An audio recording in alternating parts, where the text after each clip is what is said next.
Welcome to literature online. तो आज का हमारा टॉपिक है नाउन फ्रेज। जब हम नाउन फ्रेज की बात करते हैं, first of all you have to know the difference और the connection between a noun and a phrase कि ये क्या होता है। तो फर्स्ट थिंग इज नाउन। ठीक है, what is a noun? Name of a thing, place, person और any idea is called noun. ठीक है, हम नाम ले लेते हैं कि किसी थिंग का नाम है, like white board, duster, this board marker, this table is noun. ठीक है, जब हम किसी इंसान का नाम, मेरा नाम तकदीर सिरा और एनी अदर नेम, ठीक है, वो क्या है? नाउन्स हैं। हम प्लेस की बात करते हैं तो any place like Lahore, Islamabad और any area is called noun. And the fourth thing is idea. I said idea means आपकी कॉन्शियसनेस और आपका happiness. Happiness is also called noun. ठीक है, जो भी इस तरह का कुछ होगा। तो दीज आर द नाउन्स। उसके बाद हम बात करते हैं phrase. What is a phrase? Phrase कहते हैं कोई भी स्मॉल ग्रुप ऑफ वर्ड्स को फ्रेज कहते हैं। बेसिकली जो फ्रेज होता है इसकी अपनी कोई मीनिंग नहीं होता है। The phrase are the group of words which are meaningless in themselves, but they when they connect with a noun और something else they give meaning to the whole sentence. ठीक है, क्या होता है, फ्रेज को भी मीनिंग और sense मिल जाती है और नाउन को भी एक बाकायदा लॉजिक और सेंस मिल जाती है। The whole, like when noun and phrase connects together, joins together, तो क्या होता है, एक कंप्लीट सेंटेंस बन जाता है। ठीक है, तो उसे हम कहते हैं नाउन और फ्रेज। इसकी हम एग्जांपल क्या लेंगे? लाइक आप कह लोगे हाउस ऑन ए हिल। ठीक है, house is a noun, on A hill is a phrase. ठीक है, आप इसकी एग्जांपल ले लेते हो, tiger was sitting on grass. तो टाइगर क्या है? टाइगर इज अ नाउन, जिस तरह यहाँ पे हाउस नाउन है और ये ऑन अ हिल यहाँ पे फ्रेज है और यहाँ पे was sitting on A grass आपका फ्रेज है। ठीक है, तो ये मिलकर बने नाउन फ्रेज। लेकिन हमारे पास अब जो समझने वाली बात है वो ये है कि एक किस्म होती है expanded noun phrase. Expanded noun phrase क्या होता है? जब हम इसी फ्रेज में कुछ और वर्ड्स को मिला लेते हैं। वो वर्ड्स कौन से हैं? सबसे पहले आपका आ जाएगा डिटर्मिनर। डिटर्मिनर में आपके पास आर्टिकल भी आ जाएंगे। ठीक है, आप इसकी एग्जांपल ऐसे ले लें कि आपके a an the, many, so many, etcetera etcetera, बहुत से लफ्ज इसमें आ जाते हैं, ये आपके डिटर्मिनर्स आ जाएंगे। ठीक है, अगर मैंने जो एग्जांपल आपको ली थी हाउस ऑन द हिल, अगर हम उसके आगे लगा दे, उससे पहले लगा देते हैं ए हाउस ऑन द हिल, तो ये क्या है? ये एक्सपेंडेड फ्रेज की एक किस्म हो जाएगी कि हमने डिटर्मिनर लगा दिया। अगर हम कह देते हैं वन हाउस ऑन द हिल, तो वो वन भी आपका डिटर्मिनर हो जाएगा।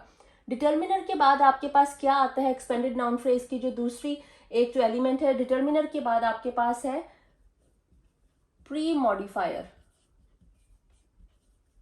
प्री मॉडिफायर क्या होता है? It is mostly adjective. ठीक है, जिस तरह अगर मैंने हाउस कहा था, हाउस ऑन द हिल मैंने आपको एग्जांपल दी, तो उस हाउस में अगर हम एडजेक्टिव डाल देते, हमने उसके साथ पहले डिटर्मिनर ऐड किया, डिटर्मिनर हमने ऐड किया ए हाउस ऑन द हिल। लेकिन जब हम उसके साथ एडजेक्टिव ऐड करेंगे तो हम क्या कर देंगे? A big house on the हिल। ठीक है, तो क्या आया? ए और बिग। इसके बाद हमारे पास क्या आता है? नाउन। नाउन क्या था हमारे पास? हाउस था। उसके बाद हमारे पास आता है पोस्ट मॉडिफायर।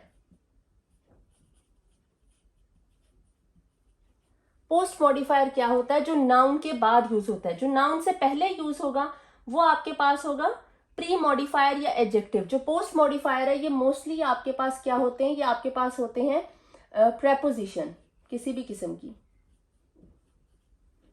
ठीक है, या फिर आप कोई और भी कोई एग्जांपल ले सकते हैं। और उसके बाद एंड पे आपके पास आएगा ये फ्रेज। तो ये सारा कुछ जब मिलता है तो ये मिलाकर बनते हैं आपका expanded noun phrase. So what are the elements of expanded noun phrase? A determiner, pre modifier, noun, post modifier and phrase.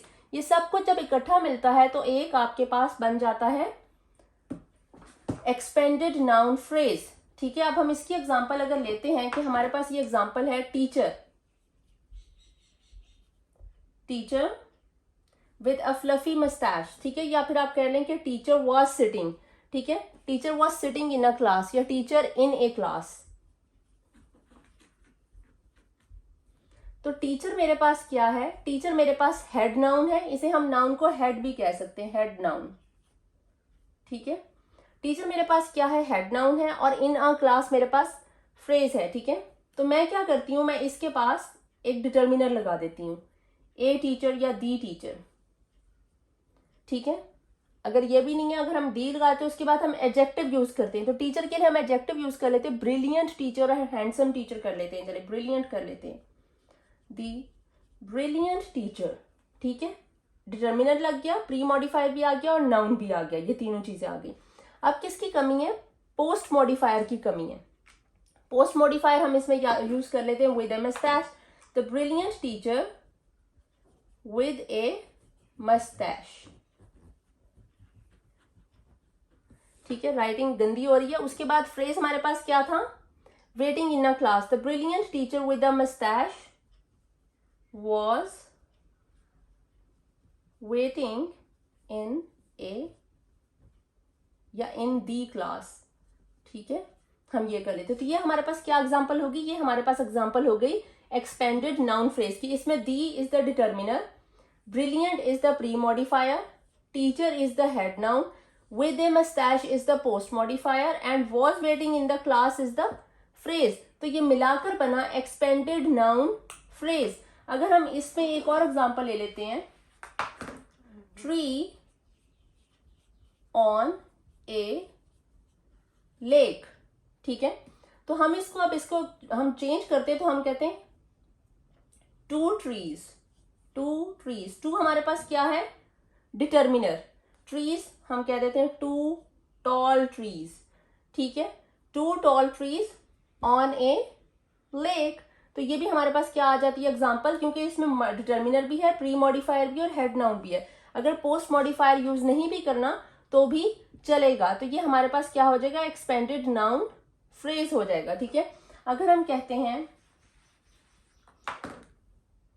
Tiger sat on grass, तो हम कह देते हैं the is the determiner, pre modifier लगा देते हैं, wild, the wild tiger, the क्या है, डिटर्मिनर है, वाइल्ड क्या है, प्री मॉडिफायर है, नाउन क्या है, हेड नाउन हमारे पास टाइगर है। इसका पोस्ट मॉडिफायर का क्या होगा, the wild tiger with his prey, हम पोस्ट मॉडिफायर लगा देते हैं, विद हिज प्रे, प्रे कौन सा, शिकार, सैट ऑन ग्रास, ठीक है। तो ये हमारे पास पूरी इसकी एग्जांपल आ जाएगी। दी हमारे पास है, the is the determiner, wild is the adjective और प्री मॉडिफायर, जो नाउन से पहले लगा वो प्री मॉडिफायर, जो नाउन के बाद आया दैट इज पोस्ट मॉडिफायर, ठीक है। Tiger is the head noun, with his prey is the post modifier और preposition, and sat on a grass is the phrase. अगर ये सिंपल होगा tiger sat on a grass, तो ये हमारे पास क्या है, सिर्फ नाउन फ्रेज है।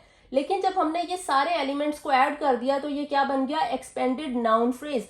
अब आपका टीचर आपसे क्वेश्चन पूछता है कि इसमें से मुझे ये एक्सपेंडेड नाउन फ्रेज देके पूछता है आइडेंटिफाई द हेड नाउन, तो head noun is the tiger. अगर आपका टीचर आपसे क्वेश्चन पूछता है what is the pre modifier, तो pre modifier is the wild. If he asks you the question what is the post modifier, तो post modifier is with his prey, जो आपके हेड नाउन के बिल्कुल बाद आया उसको आप पोस्ट मॉडिफायर कहेंगे, ठीक है। And what is the like the normal phrase, वो that is sat on a grass. So this is the example of everything like expanded noun phrase. I hope you have understood the concept. Thank you so much.